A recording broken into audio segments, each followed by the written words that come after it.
Hi, welcome to our channel where we share the most intriguing stories. When a shady HOA tries to steal a historic home with forged papers and fake authority, one man refuses to back down. Armed with a deed, a lawyer, and pure grit, he turns a quiet property dispute into a full-blown legal war. They wanted his house. What they got was a reckoning. The morning started like any other. I was in the workshop behind my house smoothing down an original window frame from 1922, stained oak that had survived hurricanes, termites, and 100 years of North Carolina sun. My great-grandfather built this house by hand, brick by brick, and I'd be damned if I let time, or idiots, ruin it. The smell of sawdust and boiled linseed oil always reminded me I belonged here. This wasn't just property. This was legacy. Around 9, I went to grab the mail, mostly junk, a water bill, and then a plain white envelope. No postage, no return address, just a seal pressed into the flap, green pine trees encircled in a faux gold crest. HOA. Of course. I opened it standing on the porch, still holding my coffee. Inside was one sheet of paper, cream-colored, a little too thick, like they were trying to make it look official. At the top, Green Pines Community Homeowners Association Administrative Action. The second line made me nearly drop the cup. Due to non-participation in the community structure and inaccessibility of the subject property to HOA goals and cohesion, the board has voted to repurpose the dwelling for communal benefit. The designated resident, Mr. Marvin Hammett, will assume stewardship. You are expected to vacate the premises within 14 calendar days. Below that was a forged-looking certificate of transitional use, listing my address and Marvin's name. It even had a mock signature from Donald Hammett, HOA president and wannabe Mussolini. I stood there for a moment, just blinking at the page. 14 days. Stewardship. Who the hell wrote this? A Renaissance cult. I wasn't just angry, I was insulted. I headed straight inside and opened my document vault. I had my deed, the county registry entry, the 1993 letter from the Green Pines developers officially stating my family property was excluded from the HOA due to historical classification. Everything notarized, certified, and recertified again when I registered the house as a historical landmark. I scanned the HOA letter, sent it to my attorney, Sabrina Lowry, with the subject line, "You are going to love this bullshit." 10 minutes later, I got a call. "You're kidding," Sabrina said. They actually used the word or purpose. "Dead serious," I said, "and apparently I'm being replaced by someone named Marvin." She sighed. "That's criminal coercion, Sam. I'll draft a cease and desist and notify the county registrar. But document everything. If they're bold enough to send this, they'll try something else." She didn't even finish the sentence before my motion sensor pinged. I stepped out onto the porch and, sure enough, a mid-30s guy with a receding hairline and sunglasses that screamed gas station discount was standing at my front gate, clipboard in hand, sweat stains under his armpits. This had to be Marvin. "Hey there," he said, waving like this was a damn open house. "I'm Marvin. Just wanted to take a look inside, see what we're working with." "You're not working with anything," I said. "This is my house." "Yeah, but the certificate." He held up a sheet of paper identical to the one I'd just received. I stepped off the porch slowly, eyes locked on his. "Let me make this clear. This property is mine. I'm not under your HOA. I'm not bound by their rules. And you're not stepping 1 foot onto it." He tried to smile. "Look, man, no need to get aggressive. I just want to know what kind of layout I'll be working with." Donald said. "I don't care what Donald said. You come near my house again, I'll call the cops." Marvin's smile twitched. "You really want to escalate this?" I didn't answer. I just pulled out my phone and dialed the sheriff's office. He backed up a step and shrugged. "Suit yourself. Just don't be surprised when the community decides you're not worth the trouble." 20 minutes later, a cruiser pulled up. 2 officers stepped out, Deputy Thomas and Officer Brady. I handed them the letter, the fake certificate, and copies of my deed. While Thomas thumbed through the papers, Brady just looked around like he was already bored. When I explained that Marvin had tried to enter my property, Brady tilted his head. "Well, Mr. Montgomery, if this is an HOA matter, it's probably best to work it out with the board. We try to avoid intervening in internal community disputes." "Community?" I snapped. "I'm not part of that HOA. This land was explicitly excluded before Green Pines was even platted." Brady shrugged. Still, you might want to consider cooperating. It sounds like they're trying to resolve something. No harm in hearing them out." "No harm," I said. "They're demanding I abandon my home so they can give it to the president's unemployed cousin." Thomas looked uncomfortable. "Sir, we're not seeing an active crime here. If they try to force their way in, that's one thing. But right now, it's just paperwork." "And sending fake documents implying a legal transfer isn't criminal?" I asked. "Brady gave me that smirk cops use when they don't want to admit they don't care. That's for a judge, not us." When they left, I stood there alone on the porch, the wind fluttering the edge of the certificate in my hand like it was taunting me. I looked out at the gate, where Marvin had stood, with all the confidence of a man who thought he was untouchable. He'd made one mistake, though. He underestimated the wrong homeowner. The next morning, I didn't go to the workshop. I sat in my kitchen with a legal pad, a laptop, and 3 mugs of strong coffee, mapping out my options like I was drawing up battle plans. Sabrina had already responded to the HOA with a formal cease and desist letter. I'd printed out 5 copies and laminated one for fun. But I knew it wasn't going to end there. I called the county sheriff's office again and asked to speak directly to someone above Deputy Brady. I was transferred twice and eventually ended up with Sergeant Whitmore, who sounded alert and annoyed to be talking to a civilian before noon. I explained everything: letter, fake transfer certificate, Marvin trying to enter, and Brady's refusal to file a report. There was a long pause on the other end. "Mr. Montgomery, is your house inside the unincorporated edge of Wake County or across into Chatham?" I blinked. "Technically, my property line is in Wake, but the east side is in Chatham's jurisdiction." "Then I suggest you call Chatham County PD. If you're being harassed and Wake County deputies aren't acting, you're allowed to request mutual aid." Mutual aid. I liked the sound of that. 20 minutes later, I was on the phone with Officer Jane Romero of the Chatham Sheriff's Office. She didn't interrupt. She didn't scoff. She just said, "Would you be home in 40 minutes?" She showed up with another officer, Carl Preston, in an unmarked SUV. They weren't smiling when they got out. Jane had a voice recorder. Carl had a clipboard, and for the first time since all this insanity started, I felt like I wasn't the one losing my mind. They interviewed me on the porch. I gave them the letter, the certificate, the deed, the exclusion clause, and a thumb drive with every piece of documentation I had, including the footage from yesterday.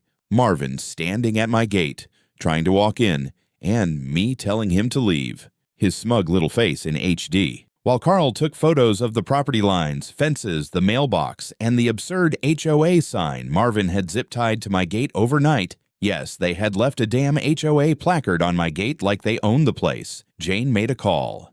She spoke softly but firmly, and I heard her mention something about probable civil coercion under state statute and possible abuse of HOA structure for fraudulent transfer. She hung up and said calmly, "We're escalating this to the district office. This is not a neighbor dispute, Mr. Montgomery. This smells like organized property fraud." That word, fraud. I let it hang in the air like the first crack of thunder. Jane and Carl didn't leave for another hour. They took statements, filed an incident report, and promised to submit it to the Wake County District Attorney's Office, even if Wake County PD wanted to keep pretending nothing was happening. Before leaving, Jane pulled a sealed document envelope from her patrol bag and handed it to me. "What's this?" I asked. "Formal record of this visit. You might need it when the HOA claims you're hostile or uncooperative. You're neither. You're a property owner defending a historic exclusion." As they pulled away, I felt more seen in 5 minutes than I had in 5 years living near that damn HOA. That night, I got a call from a blocked number. I almost didn't answer, but curiosity won out. "Mr. Montgomery," the voice on the other end said, smooth as melted plastic. "This is Donald Hammett. I believe we've had some crossed wires." I leaned back in my chair, the receiver pressed to my ear. "There's been no misunderstanding," I said. "You forged documents and tried to hand my house to your cousin." Now, let's not use language that inflames." He chuckled. "This is a simple matter of integration. We believe in community standards, and your property is outdated." I barked a laugh. "It's a registered landmark." "Sure, but you're living in a museum while the rest of us are building a future." I let the silence stretch until he got uncomfortable. "You're not going to win this, Sam. The community's on my side. And Marvin," He's not going away. You're right, I said, but the police are coming for you. I hung up. 15 minutes later, I got a ping from one of my driveway cameras. A car slowed near my gate, headlights off, then kept going. I filed the footage into a new folder on my computer labeled Harassment Phase 2. By midnight, the first officer's body cam footage, Deputy Brady's, had been requested by Chatham County Internal Oversight. The game had officially changed. I woke up to the sound of gravel crunching under tires. It was just after 7:30, and I hadn't even made coffee yet. I grabbed my phone and opened the driveway feed. A white Ford Expedition was idling just outside my gate. 4 people stood beside it, 2 men in matching polo shirts with embroidered pine tree logos, a woman holding a clipboard, and a guy in cargo pants who looked more like a landscaper than anything else. I pulled on jeans, grabbed my phone, and stepped outside. One of the polo guys raised his hand. "Good morning, Mr. Montgomery. We're here from the Green Pines Community Evaluation Committee. We're conducting a routine exterior compliance assessment." I stared at him. Routine for who? "For all properties within the jurisdiction of Green Pines HOA," the clipboard lady chirped, like she was reading off a tourism brochure. "I'm not within your jurisdiction," I said flatly. "This house is excluded. Always has been. I've got the county register on file." They exchanged a quick glance, just a flicker, and the cargo pants guy started walking toward my side fence. "Hey!" I barked. "Get off my property." He stopped mid-step. "I'm just taking a quick look at the fence line, man. Standard inspection stuff." "Step back," I said, pulling out my phone and starting to record. "You don't have legal authority to be here." The clipboard lady plastered on her best fake smile. "We have authorization from the HOA president. Section 7.3 of the Architectural Guidelines permits us to inspect any visible property within the boundaries of—" I cut her off. "You want to quote HOA bylaws at me? Great. Start by proving I'm in your HOA silence." I took 2 steps forward and gestured toward the gate. "You've got 30 seconds to leave, or I'm calling the sheriff." The landscaper guy mumbled something under his breath and started backing away. The woman tried again, this time softer. "We're just trying to help bring properties up to neighborhood standard, Mr. Montgomery. This isn't adversarial. You showed up unannounced, tried to inspect my property without legal cause, and you brought a crew of strangers to my house at sunrise. That is adversarial." As they walked back to their SUV, one of them, short, stocky, probably mid-40s, turned and muttered, "You're making this harder than it needs to be." I held the phone up higher and smiled. "Smile for the harassment complaint." They peeled out without another word. I immediately forwarded the footage to Officer Romero with a note. "Third contact. Unauthorized inspection attempt. No IDs provided. No notice given." 20 minutes later, she replied, "We're coming by." Jane and Carl showed up just after 9. I walked them through everything, showed them the footage, replayed the audio, and pointed out where the guy tried to walk along the fence line. Jane took photos of the tire marks and asked to keep the audio file for the report. Carl, meanwhile, asked a question I hadn't expected. "Did you notice the logo on their shirts?" I nodded. "Yeah, the little pine tree one. That's HOA branding, right?" Carl glanced at Jane, then pulled out his phone. "Nope. That logo belongs to a realty and investment firm called High Pines Equity, registered in Wilmington. Donald Hammett used to work there." That sat in the air for a second like a rotten smell. "They're not just pretending to be inspectors," Jane said. "They're pretending to be from the HOA while actually acting on behalf of a private investment group. That crosses into impersonation and attempted fraud." "Any chance that guy in cargo pants is even licensed?" I asked. Carl shook his head. "We'll run his plate. If we get a match, we'll subpoena employment records." "Should I report this to the state?" I asked. "You don't have to," Jane said, stepping back toward the SUV. "Because we already did." The whole thing was moving faster than I expected. Later that afternoon, I went down to the town records office and requested a certified, time-stamped copy of the historic exclusion designation for my home. The clerk, a guy named Brent, looked up at me halfway through printing and said, "You're the one fighting that HOA takeover, right?" I gave a cautious nod. "Good luck," he said. "You wouldn't believe how many complaints we've gotten lately. People saying HOA reps are trying to repurpose old homes. Yours just hit the news." I raised an eyebrow. "News?" He turned his monitor toward me. There it was. A local outlet had published a short blurb, "Historic home targeted by HOA in property rights dispute." It even had a photo of my front gate. Hammett had pushed too hard, too fast. Now eyes were on him. Good. The next 3 days passed quietly, too quietly. No trucks, no fake inspectors, no letters, nothing. I wasn't naive enough to think Hammett had backed off. He was the kind of guy who disappeared only to come back swinging harder. So I wasn't surprised when I came home Thursday evening and found the front gate wide open. My stomach dropped. I hadn't left it like that. I parked halfway up the driveway and immediately spotted it. The front door was ajar. Not broken open, not kicked in. Unlocked. Open. I got out slowly, my phone already recording. "Hello," I called. "This is private property. If anyone's inside, I suggest you come out now." No answer. I stepped onto the porch and saw it. The brass deadbolt I'd replaced myself last year, scratched, twisted, and loose in the frame. The key cylinder was mangled like someone had jammed a flathead into it. I pushed the door open, and there he was. A man, maybe late 20s, in cargo shorts, a hoodie, and untied boots, lounging on my leather reading chair like he owned the place. His duffel bag was dumped beside him. He had a Mountain Dew in one hand and a phone in the other. "Oh," he said with no urgency. "Hey, you must be Sam." "Get out of my house," I said, my voice flat, sharp. He blinked. "Nah, man, I'm supposed to be here. I got the certificate and everything. HOA said this place is mine now."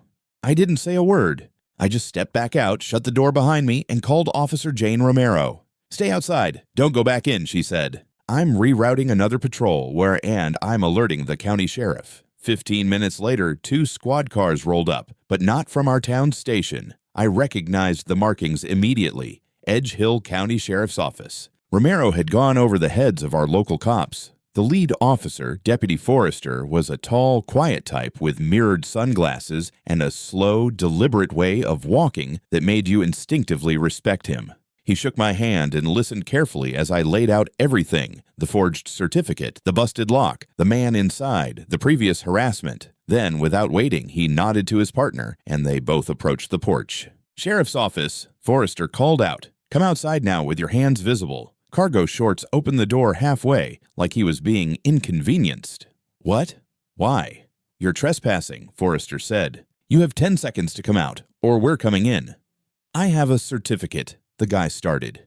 "You don't," Forrester interrupted. "You have a forged piece of paper created by someone with no authority to transfer title. Step outside." The man hesitated, then finally shuffled out, mumbling something about how this was supposed to be easy. They cuffed him. Inside the house, Forrester's partner photographed the damaged lock, the bag, the open fridge, the bedroom door that had been propped open with a boot. The guy had made himself at home. Outside, I watched as they pulled a Green Pines Community Temporary Property Occupancy Certificate from the duffel bag, signed by Donald Hammett and stamped with a notary seal that Forrester immediately flagged as counterfeit. They read the man his rights and loaded him into the cruiser. Back on the porch, Forrester turned to me. "You'll want to press charges: criminal trespass, forced entry, and we'll add property damage, plus the fraud." "I'll file everything you need," I said.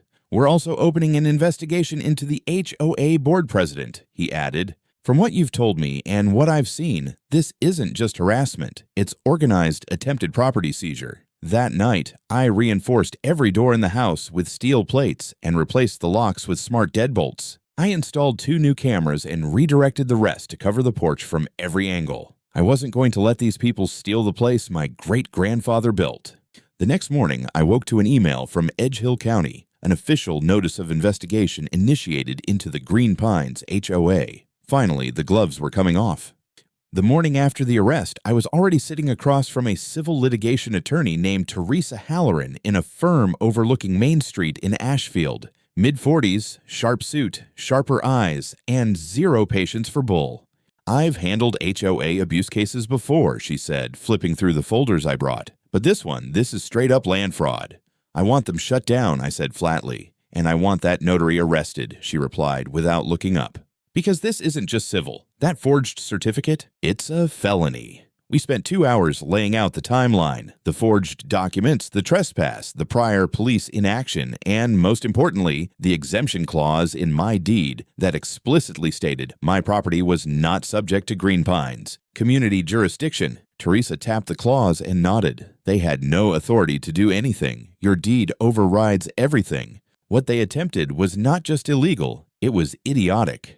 By that afternoon, Teresa had already filed the initial injunction, a legal demand for the HOA to cease all attempts to claim or interfere with my property under threat of contempt. She also filed criminal complaints with the county prosecutor's office against Donald Hammett, fraud, attempted theft, conspiracy; Marvin Cargo Shorts Hammett, trespassing, breaking, and entering; the notary listed on the forged certificate, document fraud, impersonation. We didn't have to wait long for the reaction. The very next day, I received a formal cease and desist letter from a lawyer named Richard Phelps, representing Green Pines HOA.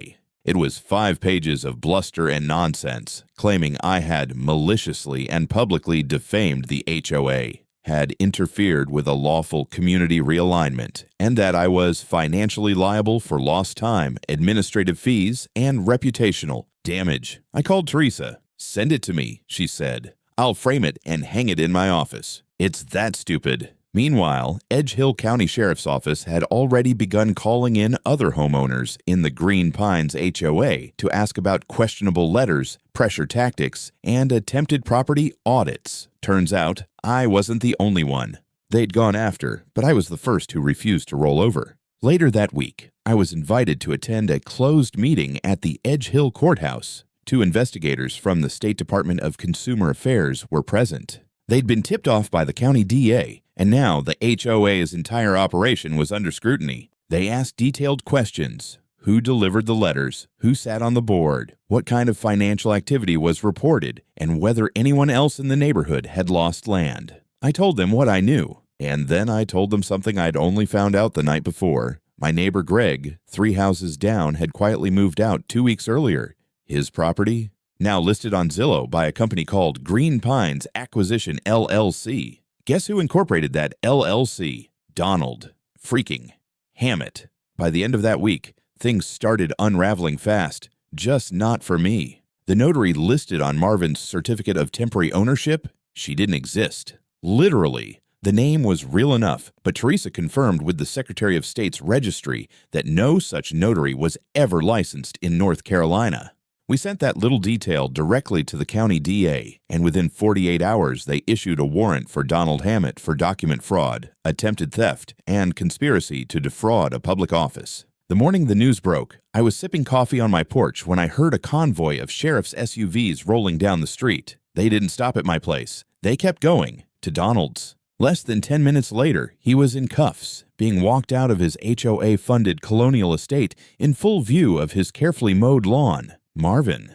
He had already packed up and vanished overnight. His beat-up truck caught on my trail cam leaving around 2 a.m. Nobody's seen him since. And then came the avalanche. Multiple homeowners began coming forward, quietly, nervously, but with documentation. A widow who was bullied into signing an agreement to donate part of her backyard to HOA landscaping. A young couple who'd paid over $2,000 in renovation permits to Donald's office for changes that were never approved by the county. One guy even found out his property line had been altered in HOA maps, and no one had told him.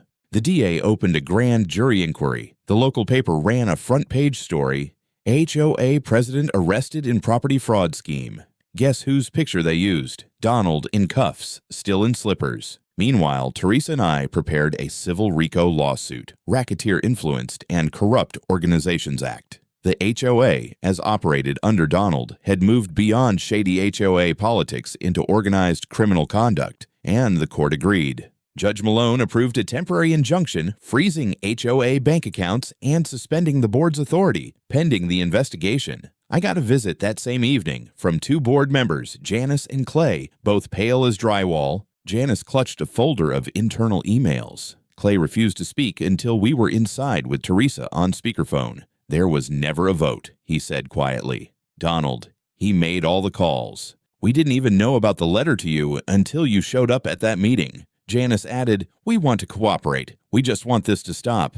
I told them to turn everything over to the investigators, and then I locked my gate behind them. That weekend, the state licensing board revoked Donald's realtor credentials permanently, and Teresa filed for a restraining order preventing HOA from contacting me directly in any capacity, including on behalf of the community. They tried to protest, but the judge just stared at them and asked, You people tried to evict a man from a house you don't own. Why are you still talking? 2 weeks later, I stood in court and watched Donald Hammett shuffle into the courtroom in a wrinkled orange jumpsuit and shackles. He didn't look like the smug HOA president anymore. He looked like what he was, a failed fraud caught red-handed. The courtroom was packed. Homeowners filled the benches. Local reporters sat in the back. Even the judge, the no-nonsense honorable Brenda C. Willis, looked like she'd had enough of Donald the moment he opened his mouth. His attorney tried to argue it was all a misunderstanding between private parties,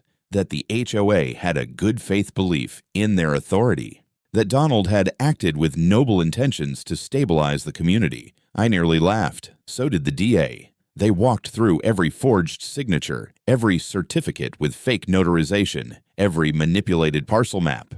They even played a clip of Donald bragging at a board meeting that old homes are community resources, not private forts. That was the nail in the coffin. Then came the best part. Teresa, who calmly laid out how none of the documents bore legal merit, how HOA never had jurisdiction over my home, and how Donald fabricated board actions without votes or notices, in direct violation of HOA statutes and state law. And then she dropped the final bomb, a paper trail showing Donald had used HOA funds to pay for Marvin's moving costs disguised as land beautification projects. That wiped the smug off his face. Judge Willis didn't hesitate. This court finds Mr. Donald Hammett criminally liable on all counts: fraud, forgery, criminal trespass, conspiracy, misappropriation of funds. He is sentenced to 6 years in state prison with no option for early release. The courtroom exhaled. Then came the HOA ruling. Judge Willis ruled that Green Pines HOA, as it currently operated, was structurally compromised. With misappropriated funds, unauthorized actions, and no legal quorum for major decisions, she issued an order dissolving the current board effective immediately. An interim property governance committee would be appointed by the county, and until further notice, HOA enforcement powers were suspended in the entire district. Clay and Janice didn't look surprised. They just looked relieved. I heard Clay whisper to Janice, "It's over." Maybe not quite. Outside the courthouse, a swarm of cameras waited. I didn't speak. Teresa did. This was never about just one house, she told the press.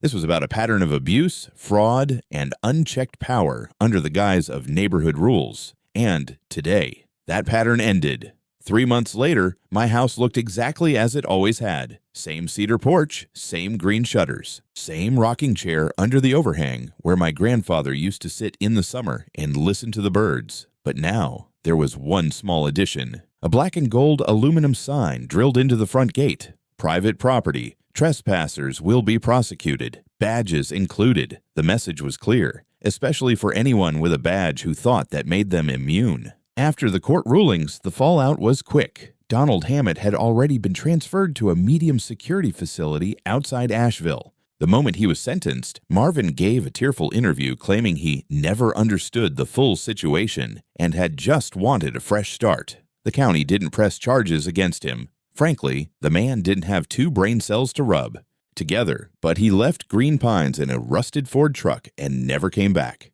The 2 police officers who refused to take my first report were not so lucky. The sheriff's internal investigation found both had improperly interfered with a property dispute, violated conflict of interest protocol, and failed to document a citizen's complaint. One resigned. The other was fined $50,000 and barred from public service for 5 years. His partner, who joked that I should just surrender the house, now works security at a strip mall. The Green Pines HOA, gone. The county board voted unanimously to dissolve the HOA's enforcement charter and replace it with a neighborhood committee under municipal supervision made up of actual residents, not real estate rejects on a power trip.